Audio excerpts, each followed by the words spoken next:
الرحيم. السلام عليكم ورحمة الله تعالى وبركاته.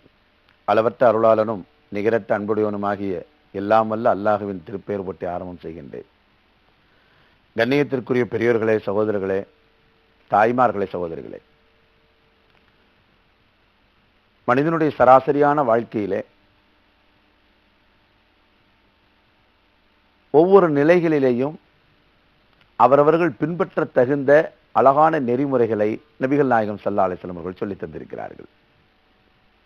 அந்த அடிப்படையில் பாருங்க, ஒரு மனிதனுடைய ஒவ்வொரு துறைகளிலையும் அந்த மனிதன் கடைபிடிக்க வேண்டிய அந்த நெறிமுறை தவறும் பொழுது எவ்வளவு குழப்பங்கள் ஏற்படுகிறது, அந்த நெறிமுறையை ஃபாலோ பண்ணும் பொழுது எவ்வளவு அழகான அர்த்தமுள்ள வாழ்க்கை அமையப்பெறுகிறது என்பதை நம்ம பார்க்க முடியும்.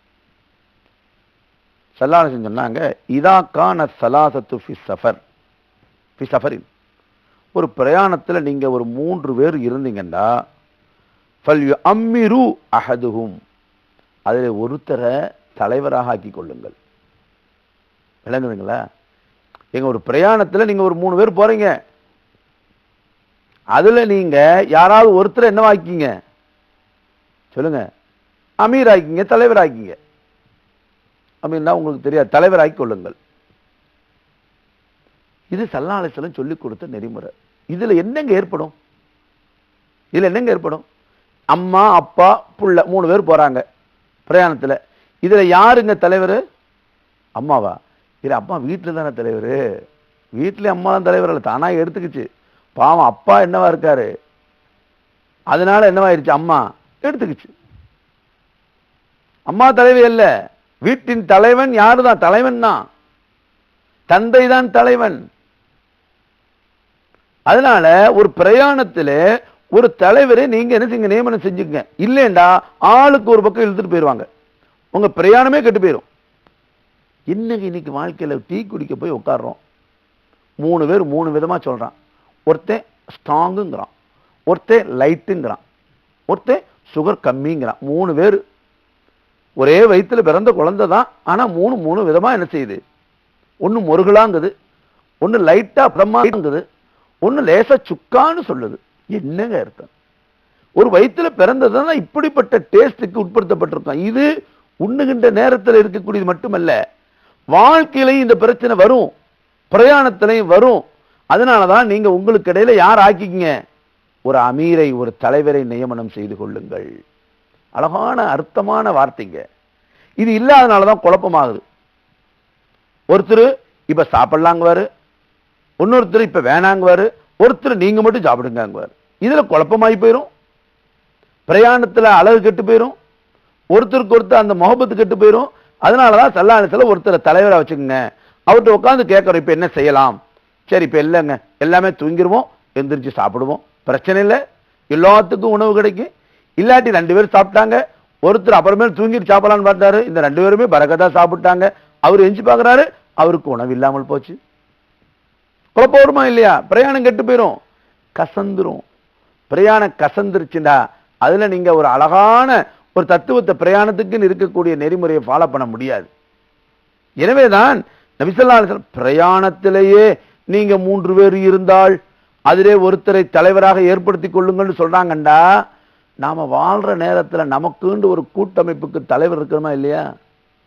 ஏங்க, நம்மளுடைய கூட்டத்துக்கு தலைவர் யாரு? அல்லாஹ். இப்ப தொண்டர்கள் விட நம்ம சமுதாயத்துல தலைவர்கள் தான் அதிகம். எல்லாரும் தொண்டர்கள் அதிகமா இருப்பாங்க, நம்ம சமுதாயத்தில் தலைவர்கள் தான் அதிகம். நாளொரு மேனியும் பொழுதோறு வண்ணமும் ஒவ்வொரு தலைமைத்துவம் உண்டாக்கிட்டே வரும். ஒரு கூட்டத்துல தலைவர், செக்ரட்டரி, பொருளாளர் இருக்கான்னா இந்த 3 பேரும் 6 மாசத்துக்குள்ள செக்ரட்டரி அடுத்த ஒரு கவுமுக்கு தலைவர் ஆயிட்டான், பொருளாளர் இன்னொரு கவுமுக்கு தலைவர் ஆயிட்டான். யாரும் குறை சொல்றத நினைக்காதீங்க.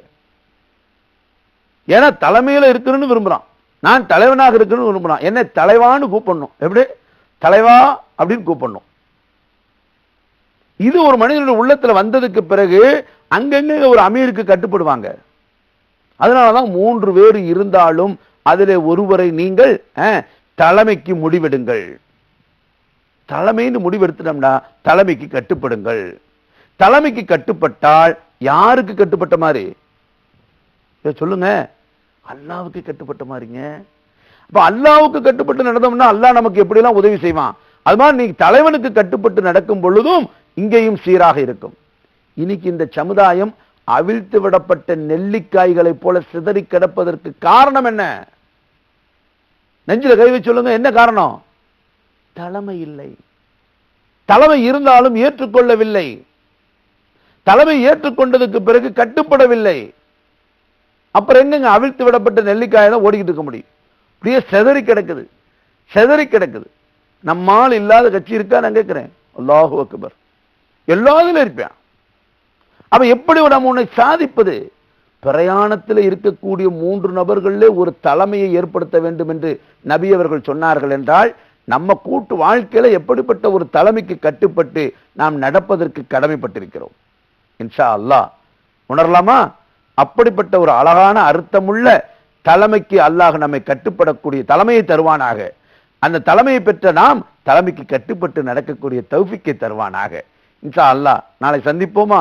அஸ்ஸலாமு அலைக்கும் வரஹ்மத்துல்லாஹி தஆலா வபரகாத்துஹு.